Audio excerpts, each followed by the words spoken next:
Welcome to Films and Stuff with your hosts, Pete Mitchell and Ethan Hunt. Hi, everybody. Welcome back to the Films and Stuff podcast. I'm Ethan, and I am joined, as always, by Pete. Morning, Pete. Morning, buddy. How are you? Everything is great. It is Saturday morning, which means it is time for the weekly stream or skip segment.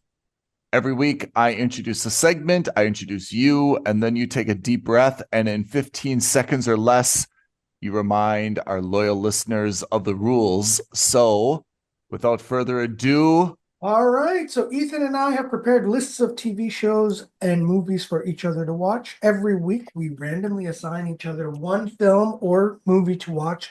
We watch at least 2 episodes, and on that basis, we determine if that show is worthy of being streamed or skipped. Righto. Starting off the new year, we are both on Paramount Plus, right? That's right. You want to go first, or shall I take the honors? I'll go first. It's not as much as I thought I would have to say. I watched a show on Paramount Plus called Landman. Taylor Sheridan universe. This is a part of the Taylor Sheridan universe. Obviously, it's not an interconnected universe, but it is a corporately connected universe. Yep. I mean, more and more Paramount, or at least definitely Paramount Plus, but Paramount overall has kind of shifted its strategy to being all Star Trek and all Taylor Sheridan. Right. Landman is about the oil industry, whereas, we had Yellowstone, which was about the cowboy industry in Montana. Yep. Landman is about the oil industry in Texas. And Billy Bob Thornton plays a landman. Now, a landman is apparently, I had to research this, it's apparently an official job or an official type of job. And you know how law firms have what's called a fixer? Apparently, yes. Right? Unofficially, they all, at least in the Hollywood version of law firms, but I imagine really high-end law firms do have real-life fixers as well. A landman is basically a fixer for an oil company. It's a guy whose job it is to secure land leases, surface lease rights, mineral lease rights on behalf of oil companies. And his or her job is to effectively be like the guy who ensures smooth operations for the company. He's like a chief operating officer in a more sleeves rolled up kind of way. Yeah, exactly. Right. I mean, their job is to kind of make sure that whatever bumps in the road there are, because the oil industry is notorious for being quite, not just literally, but quite figuratively a dirty business, right? It's rough and tumble. So you're not just dealing with, board executives. At the end of the day, you're still drilling for oil. You're still dealing with a physical product. And so there's a lot of problems that come up with that. And especially because it's such a valuable industry, you're certainly going to find your fair share of people who are probably going to want to get involved in one way or another. I feel like Billy Bob Thornton is the right guy cast for this role, though. Absolutely. Huh? He's not what I would consider a classically handsome Hollywood actor. He's a very good actor. He's got the right look in terms of being a rough and tumble guy. Like, he's believable. Yeah. And you can see it in the first episode alone. He's dealing with the police. He's dealing with landowners. He's dealing with a drug cartel. That's all in the first episode. So, that's the kind of how much of this is true. It's probably like 40 to 50% true. I doubt that there's that much based on some real life events, but yeah, exactly. And supposedly, by the way, this show is based on a true story / a podcast that's about the true. Oh, is that right? Supposedly. Huh. Now, again, if it's based on a podcast or even a book, how much of that has been glamorized or dramatized for the sake of Hollywood, we'll never really know. Yeah. So I take a lot of that with a pinch of salt, but I'm sure there's some elements of truth in there. Do I think that, a landman was kidnapped by the cartel with a bag over his head and he was negotiating mineral or surface lease rights? I'm skeptical. I'm not saying it's impossible. I'm just skeptical. Do I think there was definitely involvement of drug cartel? Probably. What did you think of the show? Maybe start with expectations first. So expectations were it was going to be a Taylor Sheridan show. I wasn't 100% sure what we were expecting, only because if you look at Lioness versus Yellowstone, two vastly different deals. Right. Where you start to see the similarity is in some of the tone and messaging. And by that, I mean to say Taylor Sheridan kind of has this classic messaging, which is designed, I think, and again, this is not a political commentary. This is not a commentary to say this is good or bad.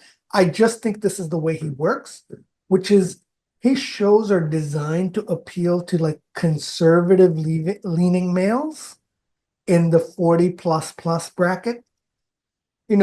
The kind who are a little liberal, but maybe not super liberal. They think fondly of the past.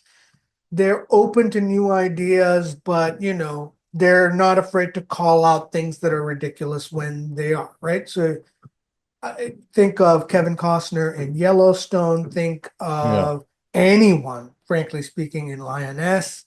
Not so conservative as to say we can't have any gay people on the show. Of course, there are a few lesbians in Lioness, but at the same time, not so far to the left where he's just like, okay, we're going to design the show. He's not afraid to call out the left. He's not afraid to call out the right. I can't figure out. I mean, if you just watch it and you read the text, it seems like he's very like a little bit more right-wing leaning. Yeah. But I also can't figure out if he's pulling like a Stephen Colbert, right? Colbert's shtick was that he was Republican, but he was a Republican so hard that he was actually making fun of Republicans, right? Yeah. So I kind of can't tell if Taylor Sheridan is like saying some of these things mockingly or if he's really saying them because that's how he feels. I think that's kind of the unknown in his dialogue and in his writing. Right. And I think that's a good way of looking at it. At the end of the day, the demographic that he's appealing to is broadly similar across all of his shows, right? Yeah. High on patriotism. Yeah. High on, effectiveness and, getting shit done, as it were. Yeah. Whatever it is, whether it's being a cowboy in Montana or a special forces operator in the U.S. military, or it's a landman in Texas. At the end of the day, it's the results that matter, not your political leanings one way or another. Yeah, that's right. I mean, that's a really good point. His overriding theme with Billy Bob is, hey, get the job done. Like there's obstacle, like find a solution to overcome the obstacle. Right. Yeah. That's exactly right. And it's very I wouldn't say anti-green energy. It's more, hey, oil is necessary. It's not going away. Like open your eyes to the fact that, oil and oil-based products are in like every single thing you use. So stop kind of like villainizing it, Right. And it's similar to that, spiel that Kevin Costner had with the vegans in one of the episodes of of Yellowstone, where he's just like, do you understand how many worms and voles and moles die planting your, acre of sorghum, right? So the question becomes, how cute does an animal have to be before you're okay with it being killed or not for your food, right? Exactly. And it's exactly the same here, where he's just like, well, for your wind turbine, do you understand how much concrete needs to be made, how much oil needs to go into it, blah, blah, blah. And so I actually looked into that. So he was saying that, there's a lot of mixed messaging in this. So a lot of the technical aspects of the job supposedly are correct. But a lot of the green messaging that he spouts on about are supposedly totally and wildly wrong. So I think this is where, Taylor Sheridan's maybe lack of research or maybe his own political leanings or messaging comes into play. So, he talks about how a wind turbine, as an example, he says that a wind turbine never repays for its energy cost over its 20-year lifespan, which is apparently incorrect. A wind turbine today can pay itself off in terms of its carbon. The cost to build a turbine pays itself off within 18 to 24 months, supposedly. Films and Stuff podcast here to educate and research on behalf of our listeners, Exactly. right? Exactly. Public service. All right, so we like Billy Bob. What about the rest of the cast? He's the only one I love like. John Hamm. Oh, no, okay. So John Hamm he's not bad, but in the same sense, he's also not a primary factor in the show. He's a very small character. Yeah. I think if you're looking at the small characters, there's probably like John Hamm and Demi Moore. You have a few other people here and there, but like the main character for me, the main characters are Billy Bob Thornton and his wife. Maybe his roommates, right? Because he's living with the corporate lawyer. Yeah. He's also living with one Dale. of the engineers. Everyone else is kind of like a supporting character at most. Yeah. So, yes, John Hamm is great. I think he's fine. I also happen to like John Hamm in virtually everything he does. So, there's a little bit of bias. Yeah. But I can't stand anyone else in this show. So, John Hamm, again, out of the 10 episodes, he's probably featured for like a half hour in all 10 episodes, maybe 45 minutes. Demi Moore, maybe 5-10 minutes. Maximum. Right? Yeah. And breaking down the family, his daughter is a bimbo airhead sex fiend. His wife or ex-wife, who becomes his wife again, is exactly the same. The son is this idealistic, naive moron. Oh my God, do I hate his son. Of all the family members, I hate the son the most. The son the most, then the daughter, then the mom. You know what? It's a close tie for the daughter and the mom. They're both horrible. They're the same person. Yeah. They're basically the same person, just different ages. And I'm just not a fan. I'm just not a fan. Like, it doesn't appeal to me whatsoever. Going back to the show now, going to the ratings, the show started off as a strong mooch with the possibility of possibly being a must subscribe. Yeah. I watched 4 episodes, and by the end of the second or third episode, I was just like, okay, this is terrible. And I quickly shifted it down to a skip. It's just not enjoyable for me to watch. Again, there's a lot of misinformation about renewable energy. The family members in particular, I can't stand them. Every member of them sucks. And they're just a wildly over-the-top version of what a family in the US would be like. It's hard to disagree about any of that. I would say I actually enjoy the oil parts. I really dislike the family parts. And I really dislike the legal parts. However, trivia, Nathan, the lawyer, his roommate, do you recognize him from anywhere? No. Oh my God, I'm going to blow your mind. I'm happy you're sitting down. The father from Umbrella Academy. What? No, that's not true. 100% true. Oh my God. Reginald Hargreaves. That's hilarious. The monocle. Second guy, Dale, the other roommate. Oh, he's the guy from Lioness. Yeah, he's 2 cups. He's 2 cups in Lioness. Yeah. But Nathan, I was like, man, I know that guy from somewhere. Where did I see him before? Like, he looks so familiar. So I agree with you, though. I mean, I really like the oil parts. I wish the whole thing was oil. I don't like the legal stuff. I hate everything with the son. I mean, I cannot imagine a more clueless son. The daughter, I mean, she's overplaying her role, but I mean, at least she's not an idiot. But I mean, I feel like Cooper, the son, is just an idiot. Yeah. And, Ali Larder, who's the mom, I mean, again, just kind of an over-the-top performance, although she does it very well. And she looks great. I mean, it's just an over-the-top performance. And I feel like those family issues really overwhelm what should be a good oil show, to be honest. Yeah. I'd like more John Hamm. I'd like more Billy Bob. It's too bad it's kind of sidetracked by the family crap. Yeah. So what did you score this? What's your ranking? Oh, I gave it a skip. Oh, Yeah. Again, it started off as a mooch. I brought it down to a skip.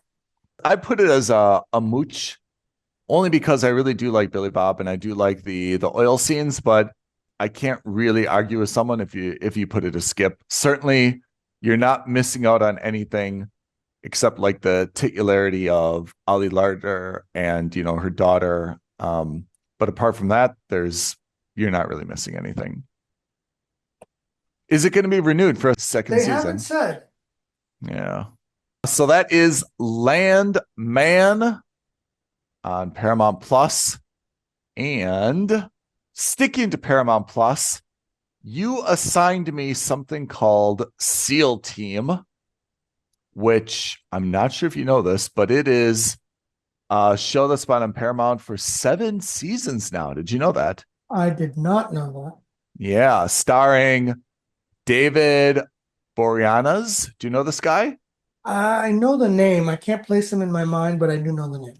Yeah, he was the star of something called Bones a long time Oh, ago. yeah, that's right. Yeah. And Angel even longer ago. Yeah. He's one of those guys.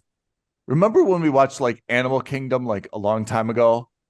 They had that one guy who was kind of like known from like another series. That's like David Boreanaz. He's kind of like a serial, I don't want to say serial actor. It doesn't make sense, but he's got like now 3, I guess, like big series where he's been in over like 100 episodes. He's never, as far as I'm aware, he's never been like really a feature guy in a movie. He's never really had like anything, but he kind of plays that guy who's a good lead for like, a good 100 episodes, Sure.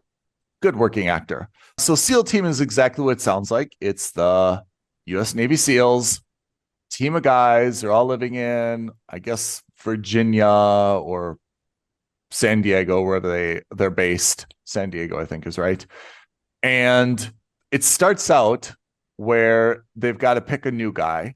First, they pick the wrong new guy, and then they boot him off, and then they pick a new guy. And the new guy they pick is Max Thieriot, who's also in that show about firefighting, Fire Country, where he plays kind of like I don't know, I guess they're like California firefighters. So he's got a second series to his name. This is a very easy series to watch. It's a little bit like the A-Team. They're a team. They go in, they do a mission. And of course, they're always far outnumbered, but they've always got like this, clear strategy, or they jimmy some truck or some device and they carry out their mission. I don't want to say it's racist, but I mean, they're always in some place that seems to be like Afghanistan or Pakistan, for example, right? I mean, they're never in Europe, they're never in London. They're always Of course. somewhere.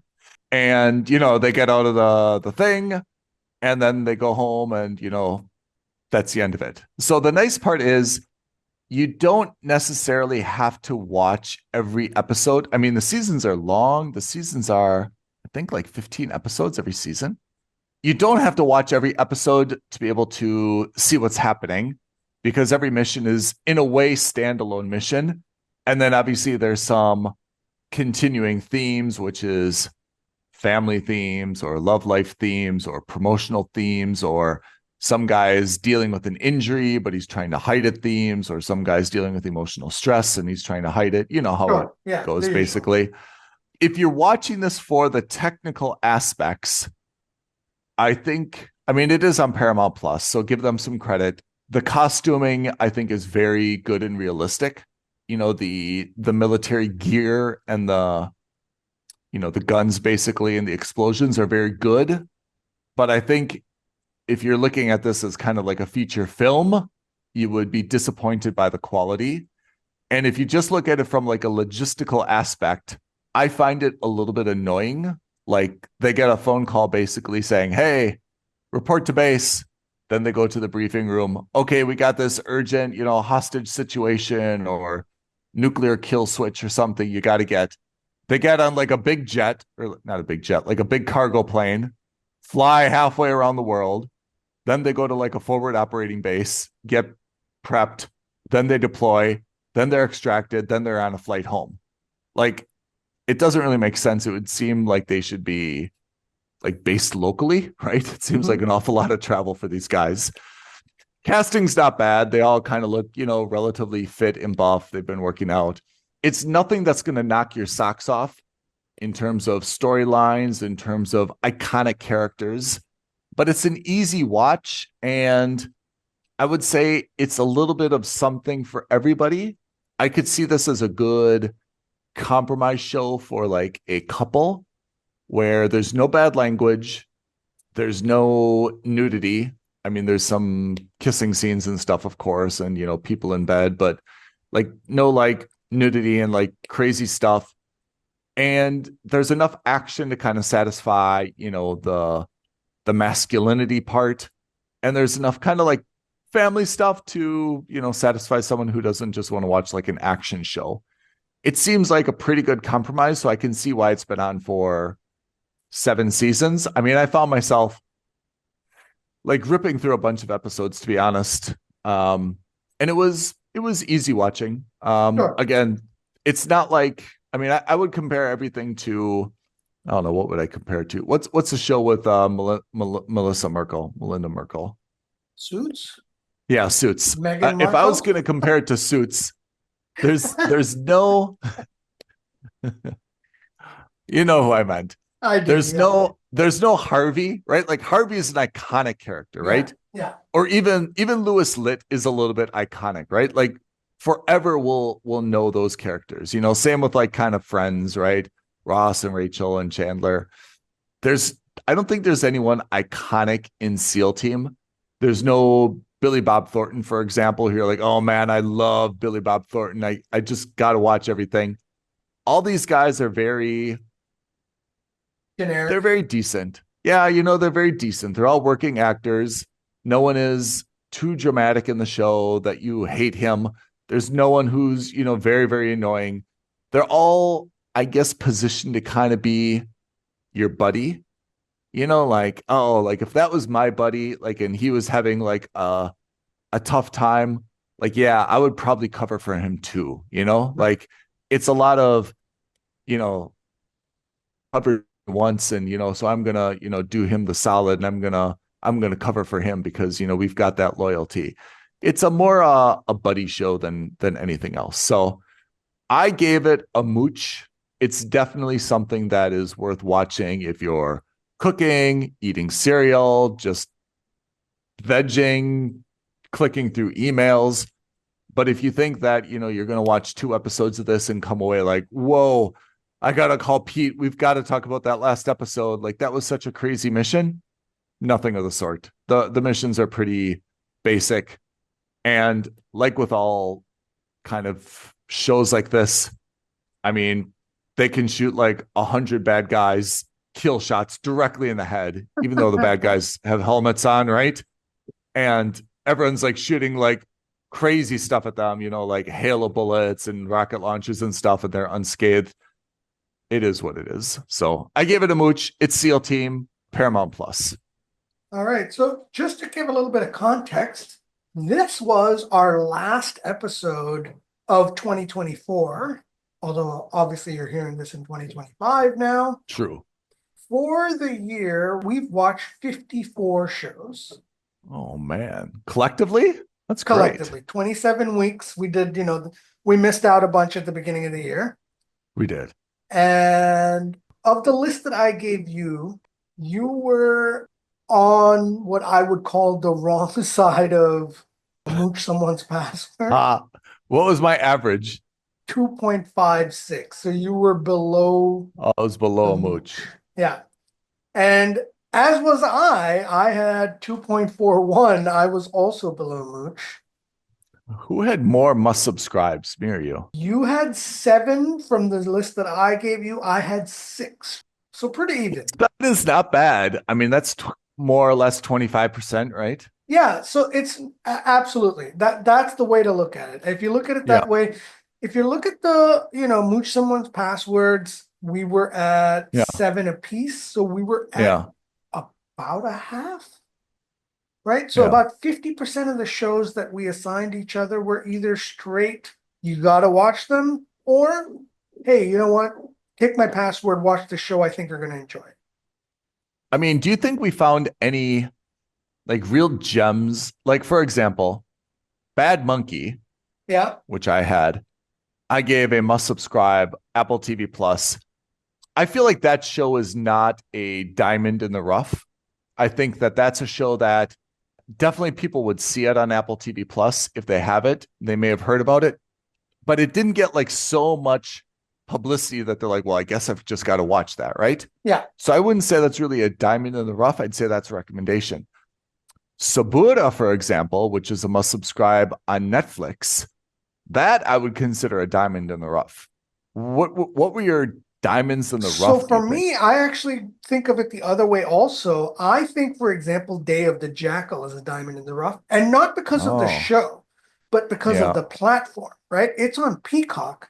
And true. So first of all, Peacock, it's basically just an American only streaming platform. It's very hard to find anywhere else, right? In general, I would say that it's rare to find shows on platforms that you wouldn't normally have access to or have even heard of. And Peacock is, I mean, it's obviously not niche, but at the same time, it's niche in the sense that its availability is very limited. Yeah. Right? Is Day of the Jackal being renewed for a second season? I don't know. That's also a question. That's true though. That was we loved it. We both gave it a 5. Yeah. I put it this way. By the merits of our scoring system, it's a must subscribe to Peacock. Yeah. But by the merits of practicality, would I subscribe to Peacock? I mean, you and I are, but would somebody sitting in India or the UK subscribe to Peacock? Probably not, only because of availability. I think it's fair to say that something like Peacock, that's a 1-month subscription where you can binge it. Yeah. But if you're really like, hey, I'm not getting 5 different services, what should I get? Right. Then I mean, you kind of look at what we've seen from like Apple TV Plus, Netflix, Amazon, maybe Paramount Plus as a 4th. Those are kind of like the big 4 that you decide within, right? Right. Like for example, I don't have an Amazon Prime subscription right now. Right. I sign up from time to time whenever you assign something to me or something big is coming out. But as of this very moment, I don't have Amazon Prime because honestly, there's nothing on. Yeah. Do you agree? Yeah. I mean, I have it, but for Prime shopping, not for Prime Video. Yeah. I mean, I think that's pretty damning actually if Amazon is listening to this. I mean, that's the amount of money that they've spent on content. And someone who's a rabid television watcher, that I can't find anything on there that I'm interested in watching. And I've totally given up that subscription until something else comes out, right? Yeah. Comes out, I'll sign up and I'll do it for another month. But but that's exactly right. Like your streaming platform doesn't want that. It doesn't want you as a customer who's so hands-on that, subscriptions are month to month. They want subscribers to be like, hey, the platform is just good enough that I don't mind paying every month. Yeah. Even when nothing is on, because I know in the next month something else will be. Yeah. Which is why I guess Apple TV Plus has started to release things like week by week, like Silo, to keep you at least for 2 months, right? Yeah, exactly. The year in review, we had, pretty good stats. I mean, I think a 25% success rate is very solid. As usual, shows that I really liked resonated well with you, and shows that you really liked resonated well with me. Not surprising. We are friends. So that's Streamer Skip. High level overview of what we did in 2024 and 2025. I think it's time. I've got to update my list to you. You probably have to update your list to me. Yep. Let's see what we've got. So for next week, we are kicking off our 2025 Streamer Skip shows with you on Netflix watching Territory. Territory? Yep. Never heard of it. Never heard of it. And unfortunately, speaking of the devil, I will be on Amazon Prime because I will be watching Citadel Honey Bunny. Is that Citadel Citadel? It is Citadel Citadel. What is Citadel Honey Bunny? It sounds like a entrapment for a prostitution ring. I don't know what it is, but I'm half interested and half like deathly afraid of mortified. Yeah. All right. So, Pete, let's read off our social media credentials and wrap it up for the morning. Absolutely. Tweet at us at F&S Podcast. DM us on Instagram at Films and Stuff Podcast. And as always, best thing you can do, like this video, subscribe to our channel, leave a comment below, and hit that notification bell. Ring the bell. Pete, appreciate the 2025 kickoff, a good episode of Streamer Skip. We're starting, not slow, but not with a bang. Let's give us some time to work up to it. I think you've got some good winners on your list. My list is kind of unknown, but I'm looking forward to Territory on Netflix for next week. That's right. All right, listeners, thanks for tuning in. Pete, thanks for the contributions as always, and we shall see you next week, next time, Films and Stuff Podcast. Thanks, everyone. Thanks, everyone. Bye now. Bye now. Thank you for listening to another episode of Films and Stuff. If you haven't already, please subscribe and review on Apple Podcasts, Spotify, or wherever podcasts are downloaded. Films and Stuff. There is no substitute.